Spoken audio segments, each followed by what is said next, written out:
Bonjour mesdames et messieurs. Bonjour. Bonsoir. Bonsoir. Bonne nuit.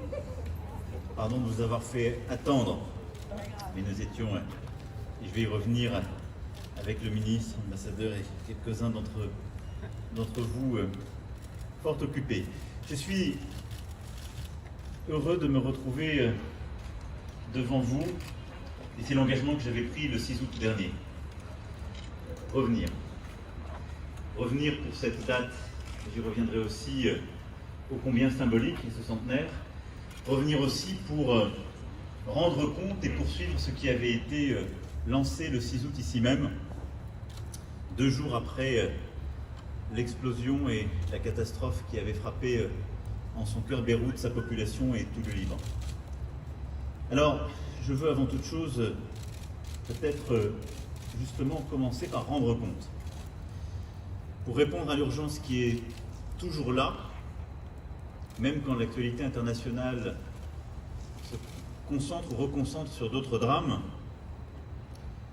je veux ici dire et redire que nous ne détournerons jamais les yeux de cette urgence de soutien au peuple libanais. Et donc faire le point, comme je m'y étais engagé, comme je l'ai fait ce matin avec plusieurs ONG, mais aussi les Nations Unies et d'autres ambassadeurs, sur le soutien qui a été apporté et revenir sur la suite.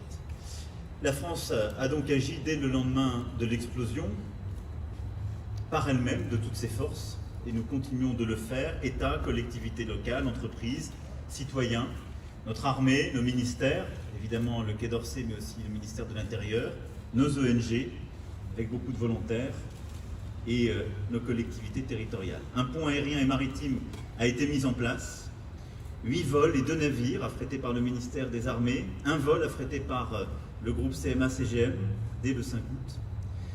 Et ce pont a permis de déployer près de 140 personnels, d'acheminer 1000 tonnes d'aide en nature. Un 3e navire vient d'arriver, affrété par la fondation CMA-CGM, avec de l'aide en nature provenant de l'État, des collectivités territoriales, des ONG et du secteur privé. Et à ce titre, je veux aussi remercier l'ensemble de la délégation qui m'accompagnait, avec beaucoup de chefs d'entreprise, mais aussi de grandes filières, qu'il s'agisse de céréales ou du lait, qui montrent l'engagement du tissu économique français, l'engagement de nos grandes entreprises, qu'il s'agisse de Sanofi, Saint-Gobain ou plusieurs autres qui étaient là pour aider aux soins à la reconstruction. 700 militaires ont été déployés, travaillent, nous l'avons vu ce matin, en parfaite coordination avec les FAL sur place pour le déblaiement d'urgence et nombre d'actions. 140 personnels et experts techniques ont été déployés, sauveteurs, déblayeurs, marins-pompiers, gendarmerie, police judiciaire, psychologues, y compris pour les besoins de l'enquête sur l'origine de l'explosion. Et il était nécessaire, comme je l'avais dit ici il y a 3 semaines, que cette enquête se fasse avec l'apport d'une expertise internationale pour sa crédibilité, parce que le peuple libanais a le droit d'exiger la vérité. Je veux dire ici que sur le plan technique, cette coopération se déroule bien et plusieurs échanges ont été organisés et effectifs entre les services d'enquête libanais et nos propres services. Une aide médicale a été apportée pour faire face aux conséquences de l'explosion et à la pandémie, avec 38 tonnes de matériel médical et de médicaments. Le ministre de la Santé est là, qui nous accompagne et qui a pu aussi non seulement accompagner cette aide et ces déploiements, mais évaluer avec l'ensemble des équipes, des ONG et des homologues libanais les besoins à venir. Une aide alimentaire a été mobilisée de 900 tonnes et des matériaux de reconstruction pour 64 tonnes. Les objectifs fixés le 6 août ont donc donné lieu à l'ensemble de ces actions que je récapitule ici de manière très brève. Cette action bilatérale, nous l'avons complétée par une mobilisation internationale. Le 9 août, avec les Nations Unies, nous avons organisé une conférence internationale de soutien à Beyrouth et au peuple libanais qui a permis de mobiliser 250 millions d'euros et un appui matériel massif. Et nous continuerons de solliciter la communauté internationale à l'occasion de l'Assemblée générale des Nations Unies dans le même esprit. Nous nous assurons aussi que cet appui se fait dans le cadre que nous avions défini, c'est-à-dire dans la transparence, au bénéfice direct de la population et en partenariat avec la société civile. Ce matin, l'échange que nous avons tenu sur Le tonnerre, aux côtés des équipes françaises, européennes et internationales, des Nations Unies et de la société civile, pour faire le point de notre situation, a permis de montrer des véritables avancées, des résultats, mais aussi des lacunes. Il y a encore trop d'aides qui arrivent, et nous sommes en train de lister les pays et les entreprises qui ne passent pas par la plateforme organisée par les Nations Unies. Et il y a encore des rumeurs, je dis ça parce que nous n'avons pas pu établir les preuves, mais d'aides qui pourraient être détournées. Non pas de l'aide qui passe par le canal des Nations Unies et par cette plateforme qui travaille en direct avec les ONG, les hôpitaux ou les services publics avec un suivi, mais bien d'aides qui suivraient d'autres canaux et qui aujourd'hui donnent lieu sur les réseaux sociaux, dans les échanges qu'on peut avoir avec les ONG, à des dénonciations de manque de transparence. Je vous rassure, il ne s'agit pas ici de l'aide française, ni de l'aide européenne qui passe par le truchement de cette plateforme des Nations Unies. Et donc nous allons clarifier ce point pour que les choses s'améliorent. On a aussi vu ce matin le besoin d'améliorer encore la coordination entre les Nations Unies et l'ensemble des associations et ONG impliquées. Tout ce qui est amélioré, que je cite là, et qui va nous occuper dans les prochaines semaines, ne doit en rien nous faire oublier la mobilisation exceptionnelle depuis le 4 août, qui est d'abord une mobilisation des Libanaises et des Libanais pour eux-mêmes, pour leurs frères, leurs sœurs, leurs amis, leur quartier, leur peuple, et qui est absolument exemplaire, avec une jeunesse, on voit présente dans toutes les associations, et derrière un soutien donc de nos ONG, des ONG internationales et de l'ensemble de notre communauté. Dans certains domaines, nous avons réussi à parer aux besoins les plus urgents, mais le travail reste colossal. Et au-delà même des conséquences directes de l'explosion, je vais ici citer dans la durée 4 priorités que nous allons poursuivre. La santé, évidemment, pour faire face donc aux conséquences de l'explosion du 4 août, mais aussi à la pandémie qui accélère depuis, très fortement. Et la réalité de l'épidémie du Covid-19 s'est profondément modifiée en quelques semaines. Notre soutien au centre de santé primaire sera renforcé, de même que celui que nous apportons à l'hôpital Hariri. Nous étions avec le ministre il y a quelques heures avec les équipes de l'hôpital, mais aussi celles de la Croix-Rouge et de l'AFD, car nous avons ce partenariat exemplaire en la matière. Et 7 millions d'euros supplémentaires seront apportés pour aider l'hôpital Hariri qui concentre véritablement le traitement des patients atteints du Covid-19 et occupe un rôle extraordinaire. À côté de ça, l'aide continuera d'être déployée à l'ensemble des hôpitaux, y compris les hôpitaux privés qui jouent un rôle très important et qui ont pu aussi bénéficier de l'aide bilatérale, en particulier de fondations et de la France. Après la santé, c'est l'alimentaire. Deuxième priorité que nous allons continuer de poursuivre pour nous assurer que les besoins immédiats sont garantis, construire des projets de relance économique et de soutien au secteur agricole dans la durée. Je citais la filière céréalière et la filière laitière, ce sont deux exemples très importants et je veux saluer la mobilisation exemplaire de celle-ci. Mais nous allons continuer de mobiliser nos filières en la matière et elles sont au rendez-vous, organisées, structurées, le faire aussi en partenariat pour soutenir la filière libanaise et régionale et le faire aussi en partenariat avec les grands transporteurs. Je citais la fondation CMA-CGM et le groupe évidemment joue un rôle extrêmement important. Troisième priorité, c'est l'éducation, qui est une priorité absolue alors que la rentrée a été reportée.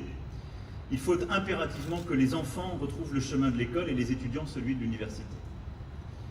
C'est un problème que beaucoup de nos pays qui ont été touchés par le Covid-19 ont eu à vivre pendant le temps du confinement. Il est évidemment aggravé par l'explosion, les difficultés économiques et sociales ici au Liban. Mais c'est l'avenir du pays qui se joue. Et dans un pays qui a toujours su être au rendez-vous de l'éducation et de l'excellence de celle-ci. Beaucoup d'enfants que j'ai rencontrés dans les hasards de nos déplacements aujourd'hui m'ont dit ne pas avoir de rentrée.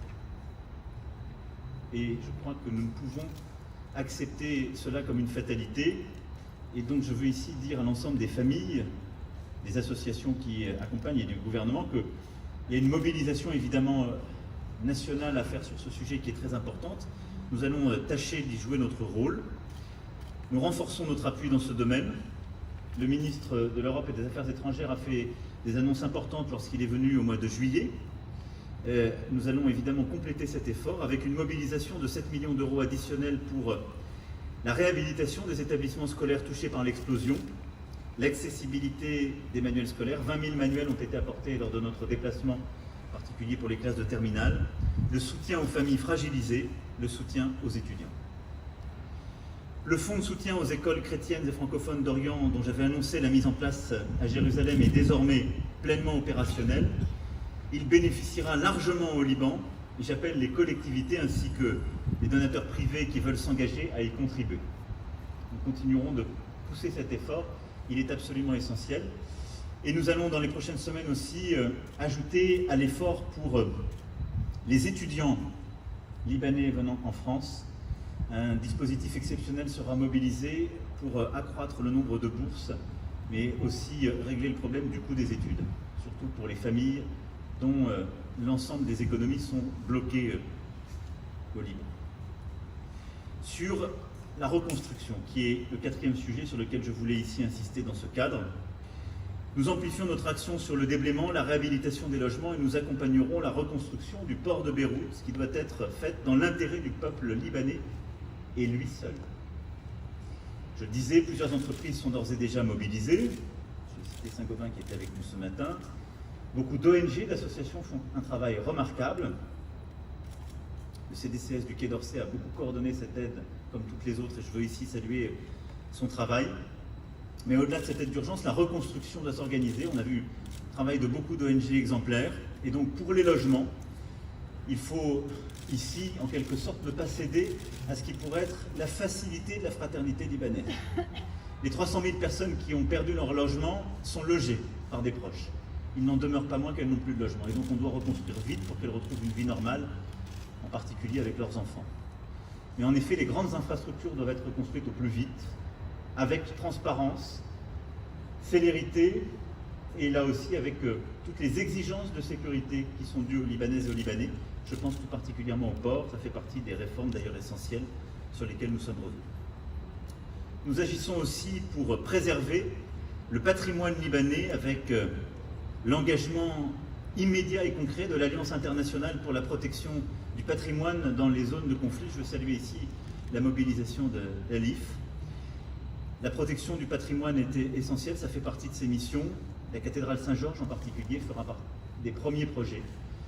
Et nous allons continuer avec le ministère aussi des Affaires étrangères et le ministère de la Culture à mobiliser l'expertise française ainsi que des fonds pour accompagner ces premiers travaux de la LIF dont je veux une fois encore saluer l'engagement et le travail.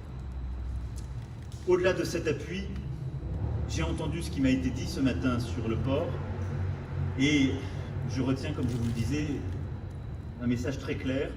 Meilleure coordination entre les États, Nations Unies et société civile, la nécessité véritablement d'assurer une meilleure traçabilité sur le terrain et donc de mener les enquêtes sur les potentiels détournements qui auraient été effectués.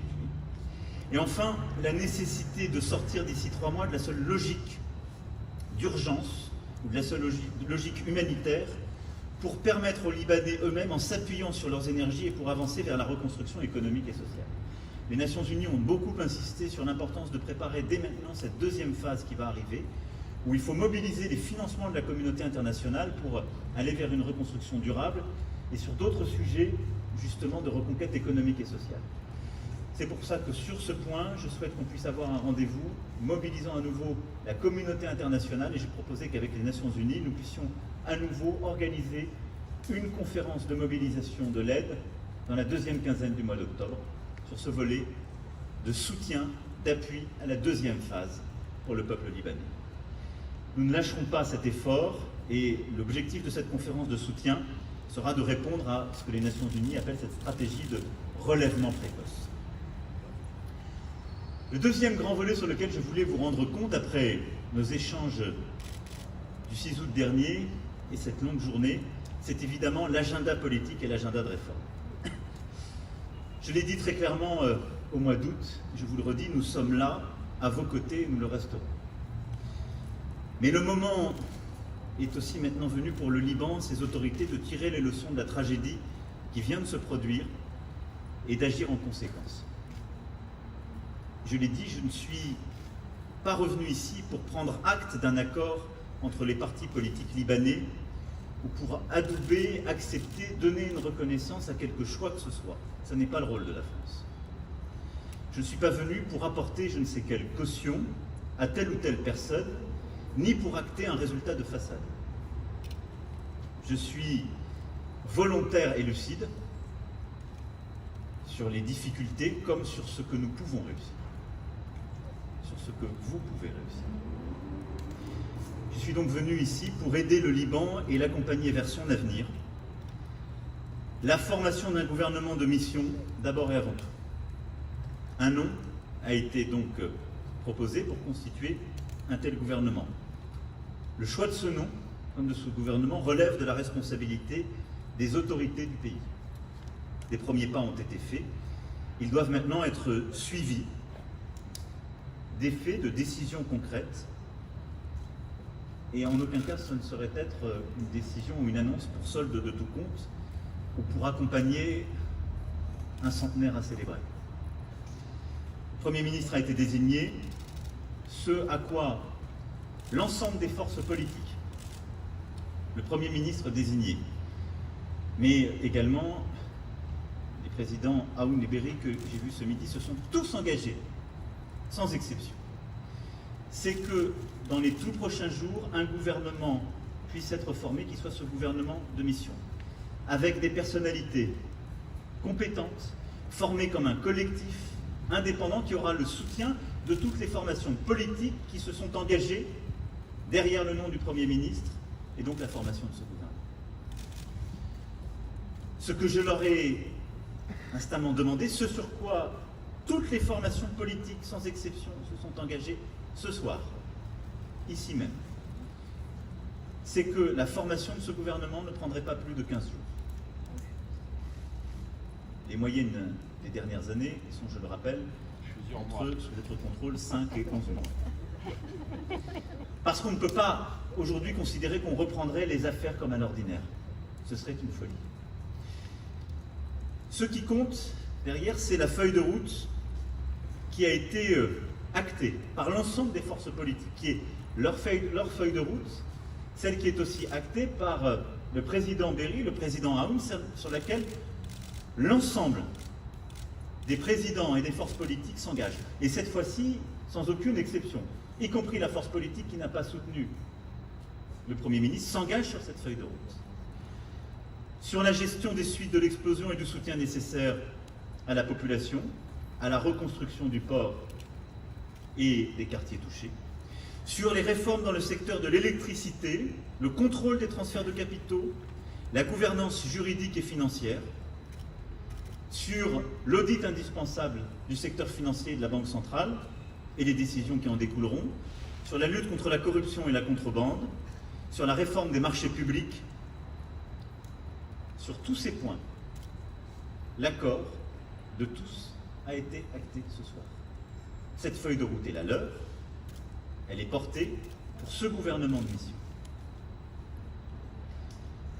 Il appartient maintenant aux acteurs libanais de s'entendre sur les modalités de mise en œuvre de ce programme, et donc une déclaration de gouvernement qui accompagnera la nomination de celui-ci, mais aussi un engagement de toutes les mêmes forces politiques au Parlement, pour que, au plus vite, chacun des textes nécessaires puisse être voté. Parce que je ne crois qu'au rendez-vous, en général et tout particulièrement dans ces périodes, j'ai donc souhaité que nous puissions organiser une conférence internationale au même moment que la conférence internationale de soutien, dans la deuxième quinzaine d'octobre. J'ai proposé qu'elle se tienne à Paris. J'y ai invité les 3 présidents et nous immobiliserons le groupe international de soutien au plus haut niveau, ainsi que l'ensemble des dirigeants au-delà du groupe, internationaux et régionaux, pour les mobiliser autour de cet agenda de réforme et construire le soutien international. L'engagement que, pour ma part, je prends, c'est de tout faire face à cet agenda de réforme et pour l'accompagner, pour mobiliser la communauté internationale en soutien, pour tout faire pour préserver de tous les jeux de puissance régionaux et plus largement le Liban, mais aussi pour s'assurer que la communauté internationale accompagnera ces réformes du soutien financier tel qu'il avait été défini, je le rappelle, dès la conférence 7, mais tel qu'on peut maintenant l'élargir et peut-être lui donner encore plus de force. J'inviterai l'ensemble des forces politiques à ce rendez-vous, en marge de ce rendez-vous, pour avoir un point d'étape, parce que je ne crois qu'à la responsabilité. Mais de manière très claire, si les rendez-vous ne sont pas là, parce que des échéances à 1 mois sont actées dans cette feuille de route, nous en tirerons aussi les conséquences, celles d'un malentendu. Je ne peux pas y croire, je ne veux pas y croire, comme vous. Mais ce n'est donc pas une carte blanche qui est donnée aujourd'hui ou un chèque en blanc. Bien au contraire. C'est une fois encore une exigence, avec un rendez-vous dans 6 à 8 semaines, qui permet de prendre en compte ces 15 jours au plus de constitution d'un gouvernement et ces 4 semaines d'un gouvernement actif, et donc déjà des premières échéances. J'ai noté que plusieurs formations politiques étaient prêtes à faire beaucoup plus. J'ai été heureux de voir tant d'enthousiasme. Je n'ai pas voulu le réfréner, mais j'ai déjà souhaité que ce qui est le cœur de l'accord de tous soit fait, car c'est bien souvent ce qui a été reculé, reporté, étouffé depuis des décennies. Le rôle de la France est d'aller dans ce contexte chercher les soutiens internationaux. C'est ce sur quoi je m'engage devant vous ce soir. Si l'ensemble des responsabilités et des décisions auxquelles les forces politiques et les responsables institutionnels et politiques libanais se sont engagés auprès de moi aujourd'hui et ce faisant auprès de vous, sont au rendez-vous. Enfin, je ne voudrais pas finir ce propos sans évidemment évoquer aujourd'hui cette date si chargée d'histoire. Ce 1er septembre 2020 qui vient marquer ce centenaire, ici même, quelques heures après cette déclaration si importante et cet acte qui a donné naissance au Grand Liban. Je l'ai dit à plusieurs reprises, avant mon déplacement, pendant ce déplacement, même avant cette date, il y avait une amitié, une force, une fraternité entre le Liban et la France qui s'impose à nous. Et elle se poursuit. Et elle se poursuit pour ce que vous êtes, pour ce que nous sommes. De commun, d'indicible, de goût de la fraternité, d'amour de la liberté, d'exigence d'égalité. Notre hymne va si bien au peuple libanais, notre devise. Et aussi parce que tous les principes qui prévalent de tolérance, d'art de vivre, sont ceux que nous portons. Et c'est ceux que j'ai retrouvés hier soir dans les yeux de Fayrouz, dans la discussion que nous avons pu avoir, ce matin auprès des enfants et des volontaires dans la réserve du Jage et auprès de ces enfants du collège Saint-Joseph de Meshref qui ont chanté nos hymnes l'un après l'autre.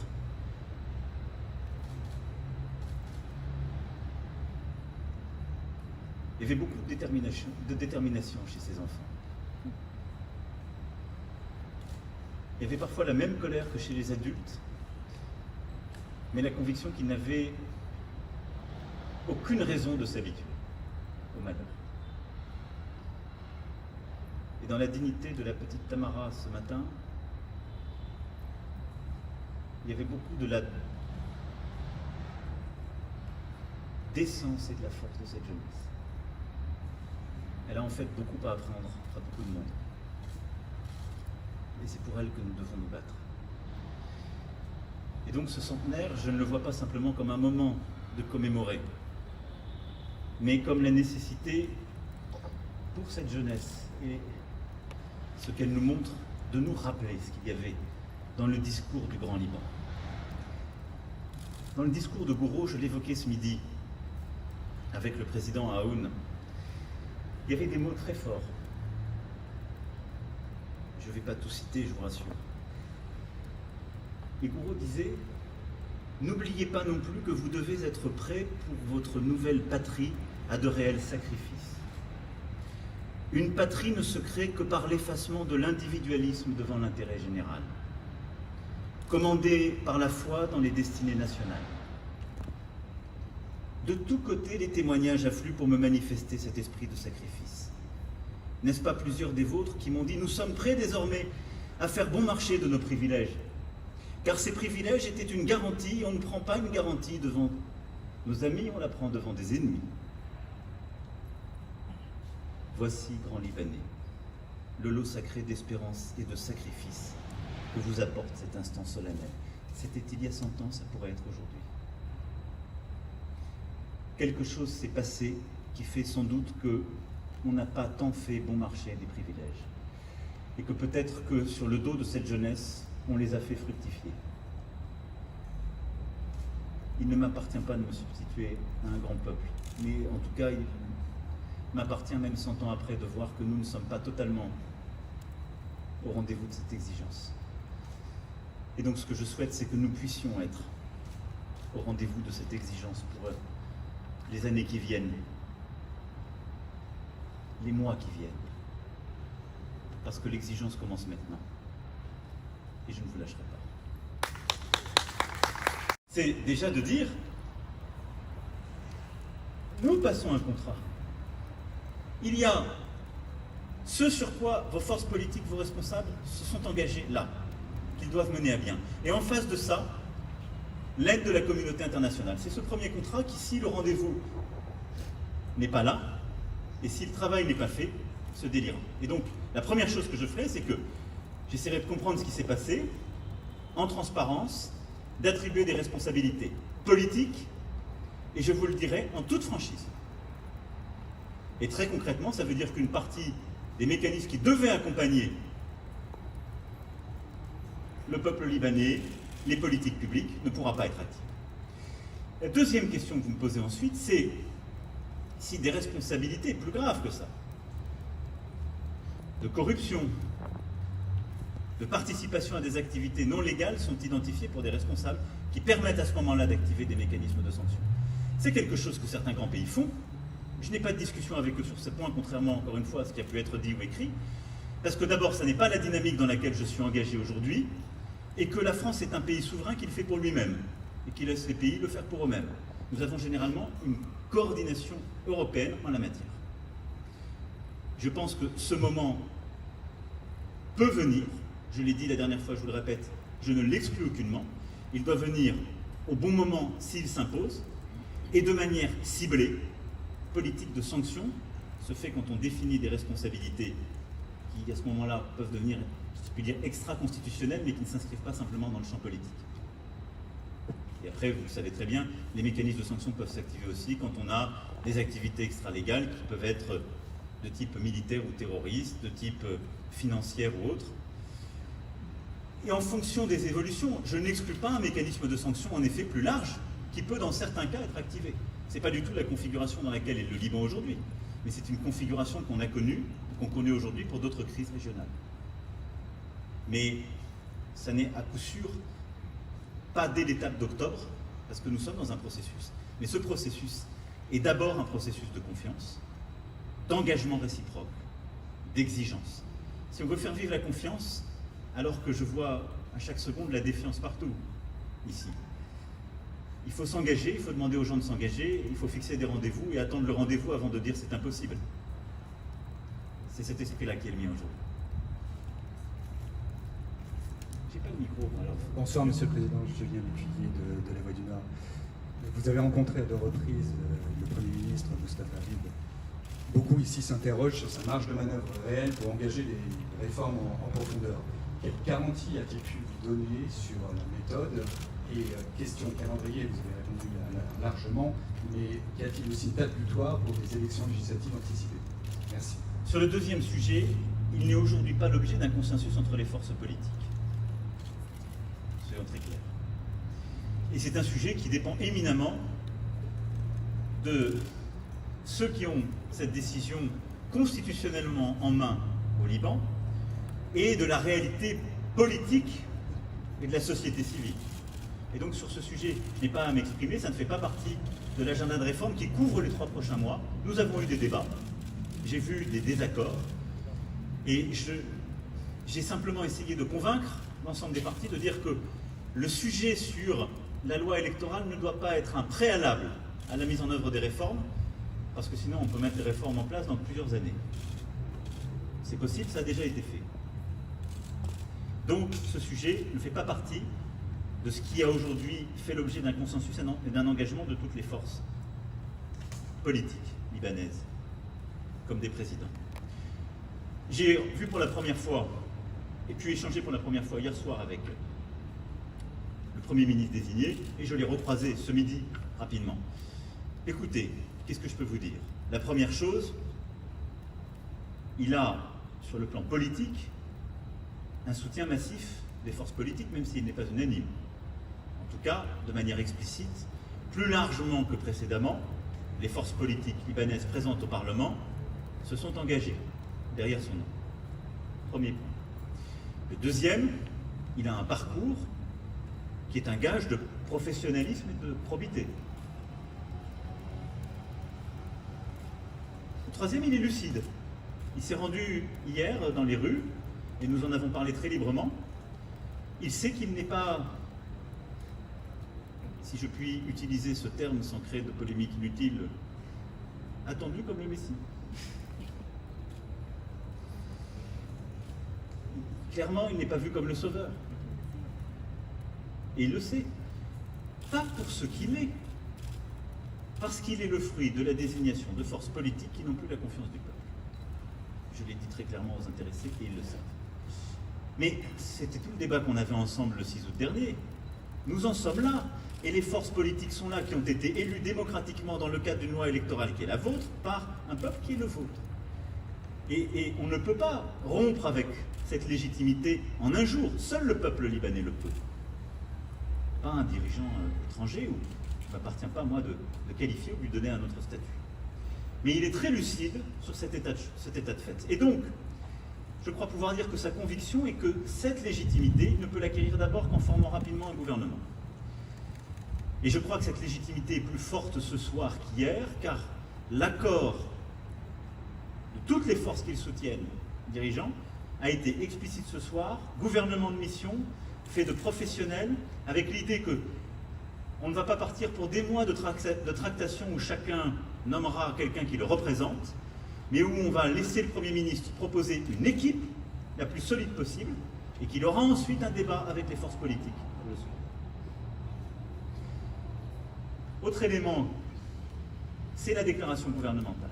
Sa feuille de route pour les 3 prochains mois est celle que les forces politiques, mais aussi le président de l'Assemblée, ont en quelque sorte sécrété par leurs discussions communes et le travail des dernières semaines et des dernières heures. Et les quelques réformes que j'ai évoquées là, avec un calendrier.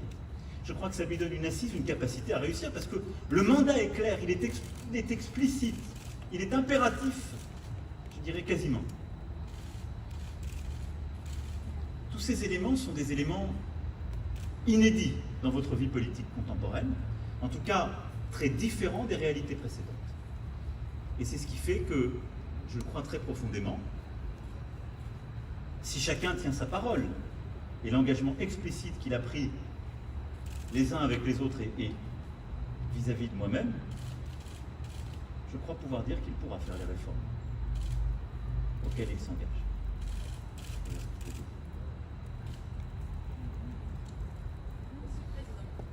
Monsieur le Président, bonsoir. C'est Joël Kouzaï de Daïti. Un mois après le drame atroce de Beyrouth, l'enquête n'avance pas. La classe politique criminelle s'est montrée insensible à la souffrance du peuple sinistré et à l'agonie du pays. Et en même temps, même après l'explosion, des manifestants ont été réprimés violemment par l'usage d'armes à feu. Quelques heures avant de vous accueillir à l'aéroport de Beyrouth, le président libanais, Michel Aoun, a interdit à l'équipe d'AMTV, la chaîne que je représente, d'avoir accès au palais présidentiel pour couvrir les concertations parlementaires uniquement à cause de notre ligne éditoriale. En tant que président de la République française, qui est le berceau des libertés et des droits de l'homme, pensez-vous qu'on pourrait vraiment aspirer à un avenir meilleur tant que ces pratiques inadmissibles continuent? Vous avez aussi dit que le Hezbollah est un parti qui est élu par le peuple.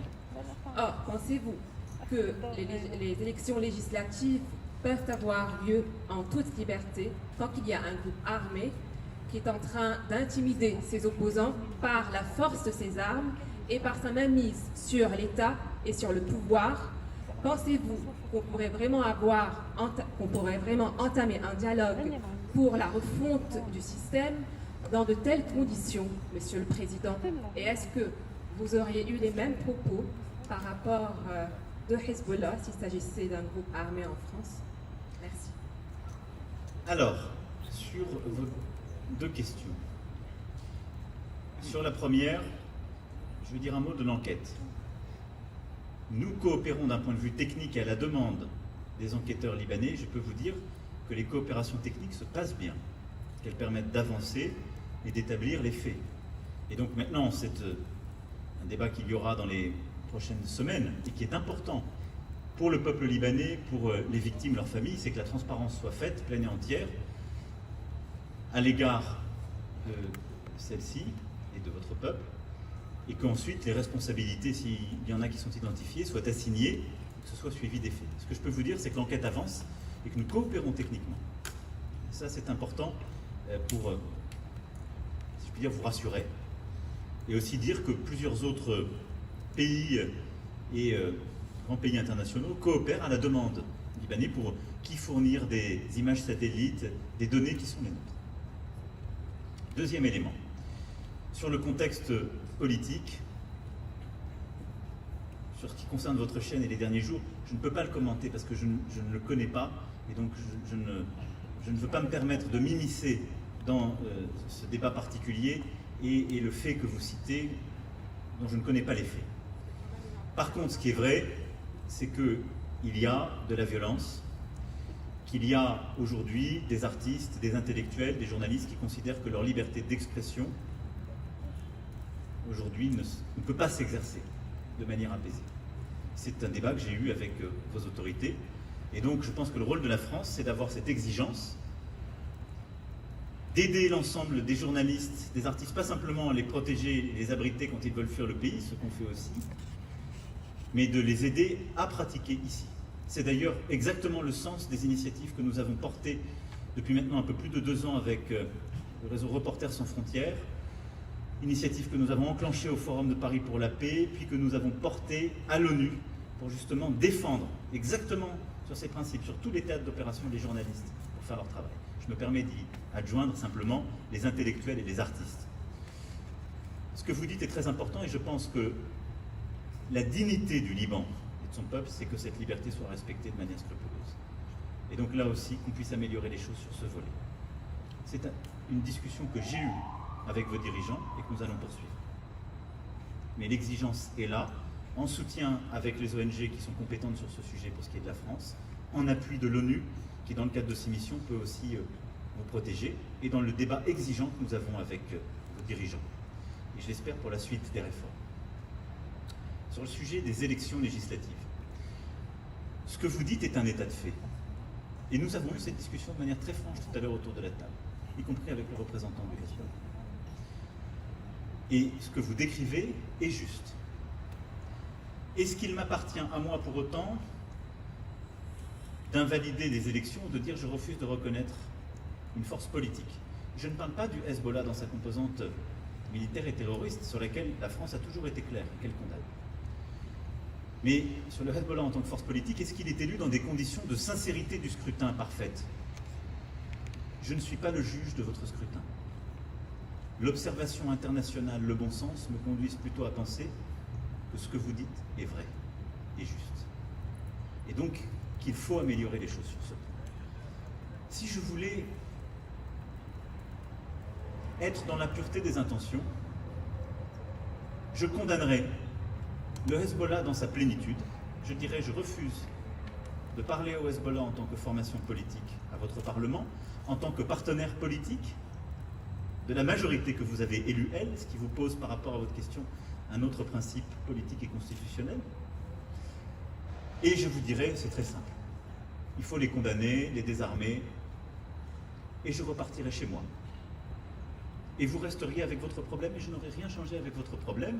Et je pense d'ailleurs que toutes les Libanaises et les Libanais qui vivent en France me diraient « Merci Président, vous avez bien parlé », d'être au plus près et d'avoir une action ici.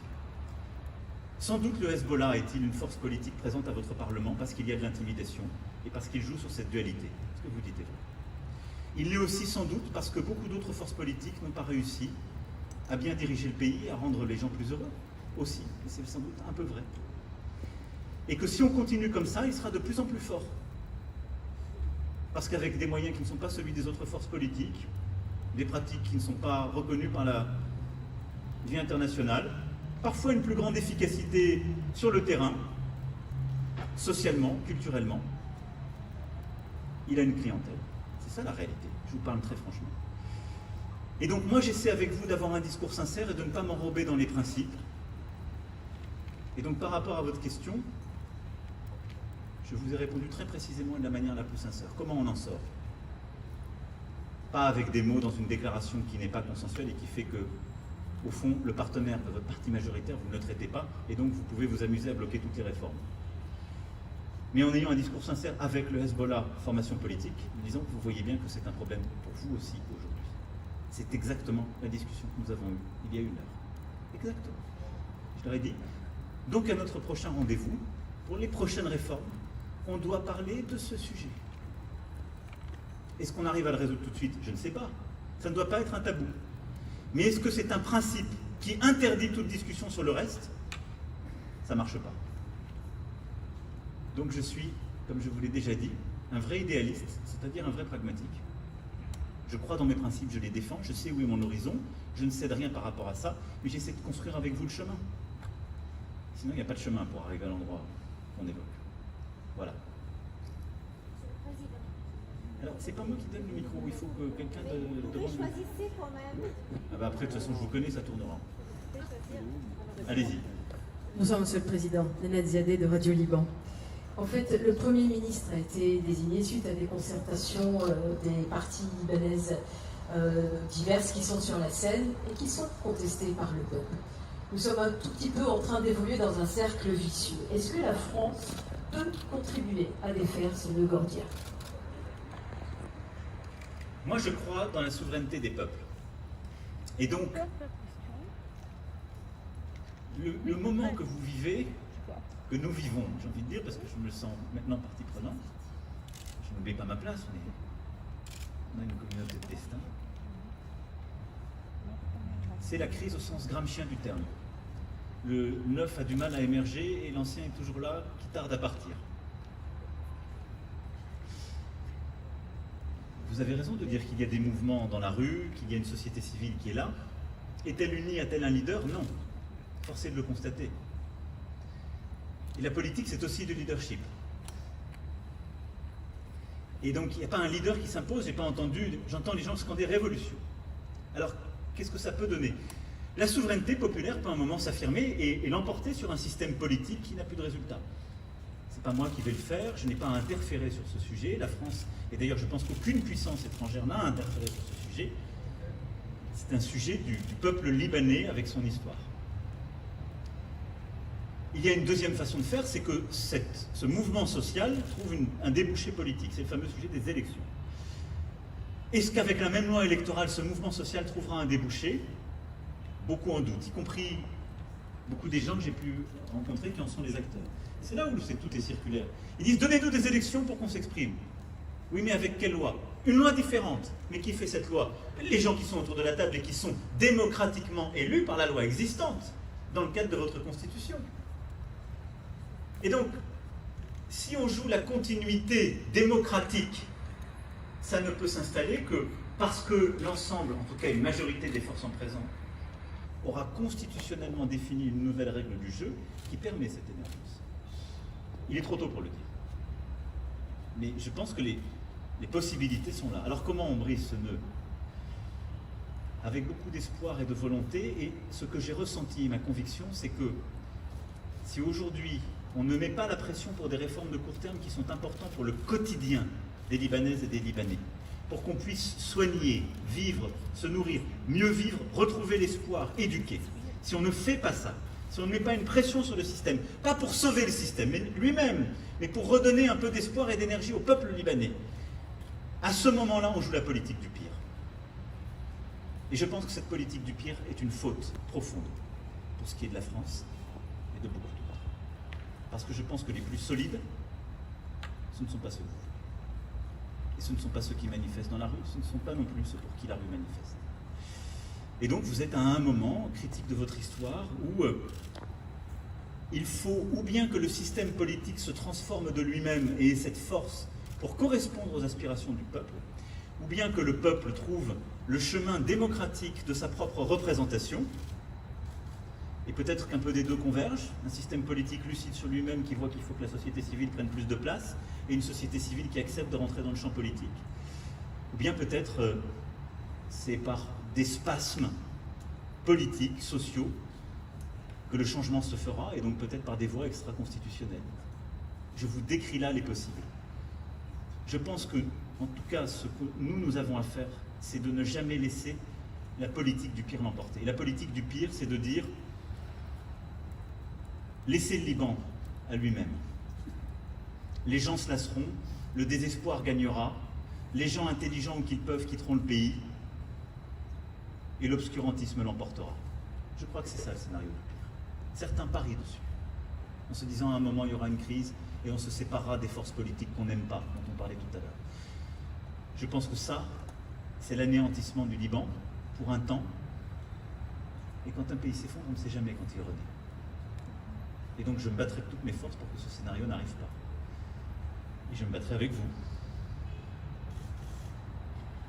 Monsieur le Président, bonsoir, je suis Laura Magavario, je pose cette question pour les Échos. Vous avez fait des annonces très ambitieuses ce soir, notamment sur les engagements obtenus par vos interlocuteurs. Mais aujourd'hui au Liban, il y a beaucoup de gens, je pense aux Libanais qui mènent la contestation dans la rue, encore cet après-midi, comme ma consoeur libanaise vous l'a rappelé. Je pense à des intellectuels, à des représentants de la société civile, des politologues, des juristes, qui pensent que le pouvoir n'est pas aux mains de gens qui sont aux responsabilités aujourd'hui au Liban, c'est-à-dire de gens qui ne sont pas responsables devant les Libanais. Une classe, disons, affairiste, bien connue, dont aucun nom ne figure dans aucun organigramme d'une institution officielle. Comment fait-on, Monsieur le Président, pour obtenir des engagements crédibles de réforme de gouvernance quand vos interlocuteurs ne sont pas ceux qui tiennent les rênes du pays? Je vous remercie. Alors, d'abord, je me permettrai de rectifier votre début de question. Je n'ai pas fait d'annonce, feuille de route qui serait la mienne. Je vous ai rendu compte des engagements pris par l'ensemble des forces politiques sur une feuille de route qui est la leur. Le distinguo est important. Vous êtes plus experte que moi, mais j'ai quand même le sentiment que quand on voit les présidents avec qui j'ai échangé à mi-journée et l'ensemble des dirigeants des forces politiques, je ne parle pas forcément des ministres d'hier ou d'avant-hier, mais des forces politiques, j'ai le sentiment qu'on voit les gens qui tirent les ficelles. Vous êtes d'accord avec moi? Comme vous dites. Donc si ces gens-là s'engagent, normalement j'ai un droit de leur demander des comptes. Donc je pense que c'était les bonnes personnes. Alors après, beaucoup de femmes et d'hommes qui sont dans la rue me reprochent de les voir. Moi, je ne les connaissais pas avant, je les ai rencontrés pour la première fois le 6 août. Qui a été ici, démocratiquement élu en vertu de la Constitution et de la loi électorale. Ce n'est pas à moi de désigner des leaders. Sinon, je nie la souveraineté du peuple. Et vous savez, les Occidentaux, par le passé, ont parfois essayé ce jeu, y compris dans la région. Ça n'est pas une bonne idée. De dire que je suis plus intelligent que la souveraineté populaire, vos dirigeants ne me plaisent pas, d'ailleurs il y a des gens qui manifestent, vous allez voir, on va régler les choses, on va vous changer vos dirigeants, ça finit moins bien. Donc on est dans cette dialectique, au fond c'est ça. Pour briser la circularité dans laquelle le Liban est enfermé, il faut créer une dialectique. Une dialectique c'est imparfait, ça peut prendre un peu plus de temps. Le chemin n'est pas univoque, c'est impossible. Parce que si les acteurs en présence avaient l'énergie, la force d'âme et tous les intérêts alignés pour le faire, ils n'auraient pas besoin... On n'aurait pas passé des heures à faire 2 pages d'engagement. Il l'aurait fait depuis 10 ans, 20 ans, 30 ans. Mais je pense que quelque chose se passe dans le pays, dans la rue, dans la région, dans la gravité historique du moment que nous vivons, que nous partageons, et peut-être de leur vie, qui fait qu'une responsabilité particulière résonne. Je ne suis pas naïf en disant ça, et je dis que peut-être le Kairos est là. Et donc dans ces moments-là, il faut s'engager. Mais ce sera forcément une dialectique. C'est-à-dire qu'il y aura des avancées, elles seront imparfaites, des reculs. Mais je pense qu'un chemin... Alors, est-ce que ce chemin sera exclusivement politique, exclusivement de la société civile, un mariage des deux?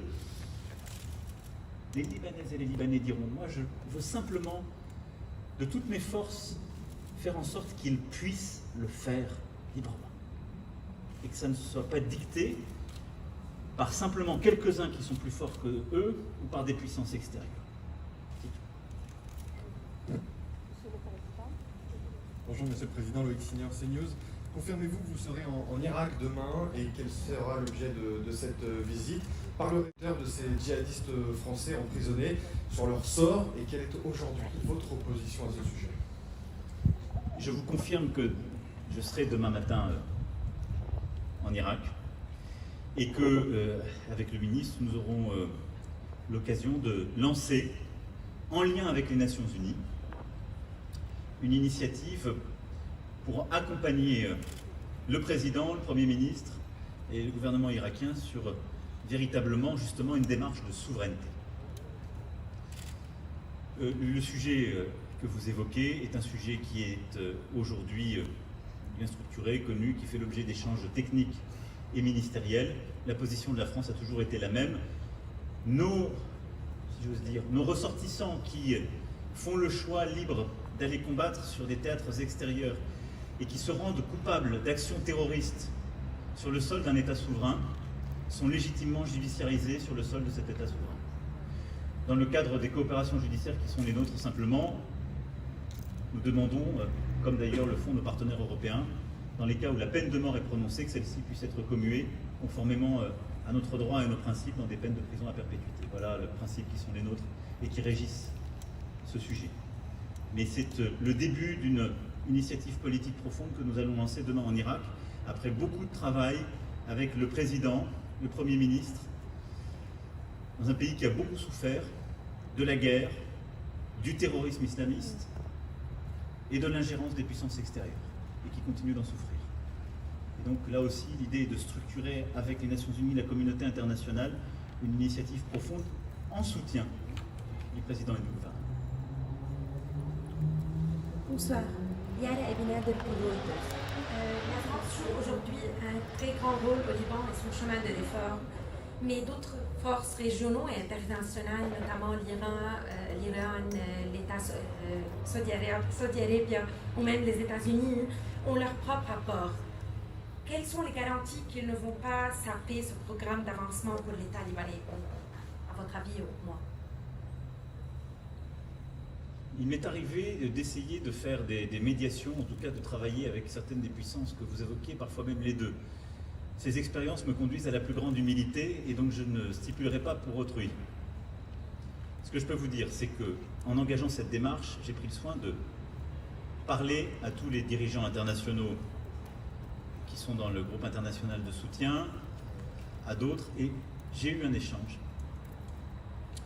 avec le président Rouhani et le prince héritier Ben Salman sur l'initiative qui était la nôtre et la démarche conjointe. Et donc cette démarche se fait en transparence avec eux et avec en tout cas des mots qui m'ont été prononcés qui sont ceux d'une volonté de laisser le Liban mener son chemin. Je ne suis pas là aussi naïf. Est-ce que tous les liens qui existent, qu'ils soient publics ou qu'ils soient privés, beaucoup sont privés, se dénoueront du jour au lendemain? Non. Mais je pense que le programme sur lequel s'engage le Premier ministre, aux forces politiques, les présidents, est suffisamment précis, concret et de court terme pour que ces puissances qu'on évoque n'aient pas un intérêt à le mettre en péril. Je pense qu'ensuite, il y aura à coup sûr des divergences quand il s'agira de la loi électorale, quand il s'agira de la clarification du sujet des armes, etc. On le sait. mais pas à ce stade. Voilà. Donc là-dessus, on peut avancer. Il y a un feu vert. Il y a un feu vert. D'un de ses prédécesseurs en ce même lieu. Et donc nous avons, comme nous avions pu le faire lors de notre précédente rencontre, évoqué la situation du pays, et il m'a fait part de la position qui est la sienne et des initiatives qu'il a pu rendre publiques ces derniers temps sur la neutralité active. Et donc sur ce point, nous avons eu un échange politique, et je crois qu'il a une volonté de s'engager sur ce sujet. J'ai dit que là où elle est, la France, évidemment, ça est dans l'esprit exactement de ce que j'évoque depuis tout à l'heure, et que la France est engagée dans cette philosophie et cet esprit. Et donc il soutiendra de là où elle est, comme elle le peut, au maximum de ce qu'elle peut. Et nous avons également évoqué le sujet des écoles. Le seigneur Gollnisch était partie prenante à ce rendez-vous. Rodori ont fait un très grand travail. Mais comme je le disais, nous avons pu évoquer aussi le fonds des personnages que nous avons mis en place et toutes les initiatives prises et que nous allons continuer sur ce sujet. Je m'autoriserai à rester pudique quant à Férouz. Moi, je peux vous dire ce que j'ai ressenti. Et une part disciple de ce que je lui ai dit. Moi, j'ai été très intimidé. D'abord, de voir une immense diva et de voir sa beauté, son humilité, la magie qu'elle a, sa très grande conscience politique. Et je lui dis une chose que je crois très profondément et qui vaut pour elle comme beaucoup d'artistes ici ou à l'étranger et de toute génération, et y compris des artistes qui aujourd'hui prennent beaucoup de risques pour dire la vérité au Liban, la dessiner, l'écrire ou la chanter, ou la mettre en film ou en chorégraphie. C'est que ces voix sont importantes. Et que la voix de Férouz, comme d'autres voix et toutes ces générations et tous ces arts, ça n'est pas l'accessoire, même dans ces temps de crise, dans tous les sens du terme. C'est presque le plus important, c'est ce qui redonne un motif d'espoir. Et je pense qu'elle porte, de manière fantasmée ou réelle, une part d'un Liban rêvé. Peut-être qu'il n'a jamais existé. Mais cette part-là est importante aussi. Et donc je pense que sa voix est très importante aussi aujourd'hui. Toutes les générations qu'elle a accompagnées, et pour toutes celles qui veulent un Liban dont ils se disent c'est impossible, parce que ce serait faux.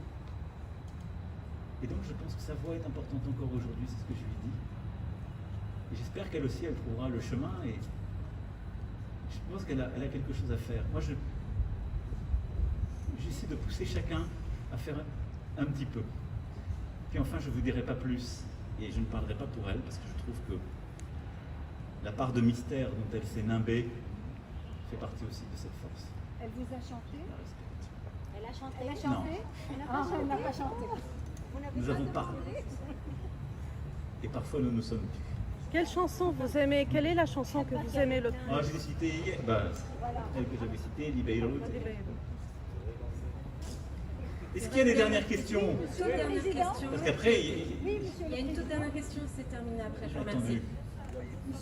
il y a des questions qui n'ont pas été posées. Bonsoir. Bonsoir, Monsieur le Président. Julie-Marie Lecomte. C'est un art de vivre ensemble. Vous l'avez encore répété en France, à la veille du procès des attentats de janvier 2015. La rédaction Charlie Hebdo a décidé de republier les caricatures de Mahomet. Qu'en pensez-vous? Je pense qu'un président de la République en France n'a jamais à qualifier le choix éditorial d'un journaliste ou d'une rédaction. Jamais. Parce qu'il y a une liberté de la presse à laquelle vous tenez à juste titre profondément. Et ensuite, dans notre pays, depuis le début de la Troisième République, dont vendredi, d'ailleurs nous célébrerons un anniversaire important, on célébrera cet anniversaire 150 ans de la République, il y a aussi en France une liberté de blasphémer, qui est attachée à la liberté de conscience. Et donc de là où je suis là pour protéger toutes ces libertés. Donc je n'ai pas à qualifier le choix de journaliste, j'ai juste à dire, en France, on peut critiquer des gouvernants, un président, blasphémer, etc. Après, en face de cela, pour que le débat démocratique tienne, et ça ne vaut pas du tout pour les caricatures, parce que la caricature fait partie justement de cette... Il y a, parce que souvent, ce droit de critiquer ou de blasphémer, et encore une fois, je ne parle pas du tout de Charlie Hebdo, mais de plus largement ce qu'on peut voir dans notre société, il implique en revers une décence commune, une civilité, un respect. Parce qu'il y a en France toutes ces libertés. La liberté de conscience, la liberté d'expression, une liberté des journalistes de faire ses choix, une liberté de blasphème. Il y a le devoir de ne pas avoir de discours de haine et de respecter. Le discours de haine, il se justifie dans des pays où la liberté n'existe pas, où l'alternance politique n'existe pas. Nous sommes un pays où toutes ces libertés sont défendues, où constitutionnellement, ou par les lois fondamentales de notre République, garanties, où on peut changer la vie politique à chaque échéance. J'en suis la preuve vivante, y compris quand on est hors du système. Tout ça impose aux citoyens que nous sommes le respect, et donc de ne jamais sombrer dans les discours de haine.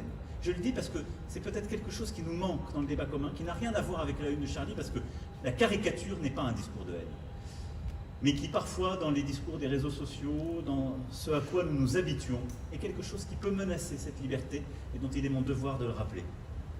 Voilà ce que je peux dire sur cela. Mais je peux simplement dire que demain, nous aurons tous une pensée pour les femmes et les hommes qui ont été lâchement abattus parce qu'ils dessinaient, parce qu'ils écrivaient, parce qu'ils corrigeaient, parce qu'ils étaient là pour livrer, pour aider, parce qu'ils étaient policiers. C'est ça ce qui s'est passé ce jour-là. Vous allez revenir en décembre. Et donc, au-delà du procès, qui donc commencera demain, et je n'ai pas à m'exprimer sur ce point en tant que président, on aura une pensée pour toutes celles et ceux qui sont tombés. Monsieur le Président, sommes-nous devant... vous allez retourner en décembre?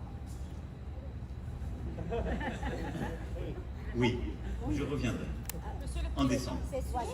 Ben oui, parce que sinon, il n'y aura pas d'échéance régulière. Donc en octobre, la deuxième quinzaine, et en décembre. Est-ce qu'il y a une toute dernière question? Monsieur le Président, vous allez appeler un nouveau 5 Monsieur le Président, bonsoir. On inventera un nouveau nom. Oui, Hassan Husseini de MCD Radio Monte Carlo Doualiya. Avant que vous veniez à Beyrouth, votre entourage a laissé entendre que vous allez demander aux représentants des partis politiques de se mettre de côté et l'émergence d'un nouveau gouvernement et de nouveaux dirigeants pour un laps de temps. Est-ce qu'ils ont vous écouté? Qu'est-ce qu'ils ont dit? Non mais, c'est toujours la même question, et c'est intéressant d'ailleurs parce qu'on a eu exactement le même débat avec les forces politiques.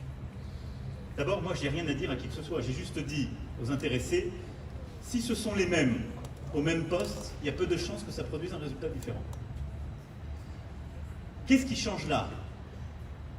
Des réformes claires, un agenda à 1 mois, 3 mois, et un engagement de toutes les forces politiques derrière cet agenda de réforme, au gouvernement, au Parlement. Et la deuxième chose, c'est de dire, le Premier ministre désigné va constituer un gouvernement de gens probes, connaisseurs de leur secteur et de l'administration, et donc compétents. Et ce qui change, c'est qu'ils ne seront pas les représentants chacun de la force politique qui est là, elles vont adouber un tout. Ok? Ensuite, la feuille de route, j'aurais dit, vous pouvez avoir confiance, il ne faut pas que vous ayez votre espion dans le gouvernement, parce que la feuille de route, c'est la vôtre, de manière impérative. Et les forces politiques, elles ne se désengagent pas. L'engagement qu'elles ont pris, c'est de dire, on va s'engager pour, dans les prochains jours et au plus tard dans 15 jours, soutenir, pour tout à l'exception d'une, la formation de ce gouvernement et ce gouvernement, et on va s'engager au Parlement, toutes celles-ci, pour que ces réformes aboutissent. Et donc, on n'est pas face à un gouvernement de techniciens dont pourraient s'affranchir des forces politiques disant « ça n'est pas nous, on n'est pas d'accord avec ces gens-là ». Tout est lié. C'est ça l'innovation de la démarche. Et son caractère structurant.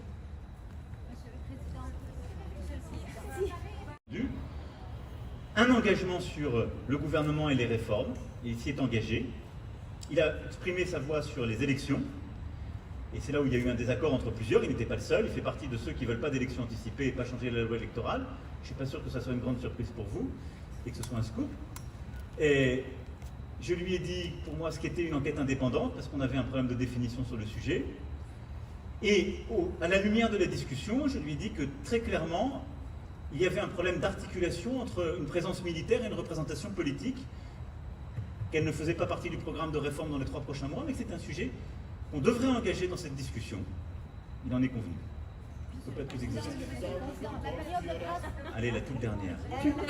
Monsieur, je peux poser une question sur la transparence, s'il vous plaît, du système judiciaire libanais. Vous dites que vous n'avez pas la même définition du langue. Vous avez confiance qu'il y aura une enquête transparente, sachant que le Liban est considéré comme étant un des pays les plus corrompus, que jamais aucun ministre n'est allé en prison, et que vous avez demandé vous-même une réforme du secteur judiciaire. Est-ce que vous avez confiance dans l'enquête de Farid Sawan ce soir? Alors, d'abord, la réforme de l'enquête du système judiciaire, c'est pas mis, ça allait dans la déclaration, donc dans les 3 mois.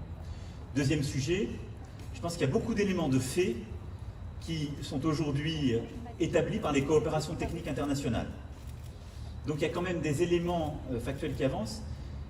Je peux dire que je suis raisonnablement confiant sur le fait que les faits, ce qu'il s'est passé, les quantités en présence,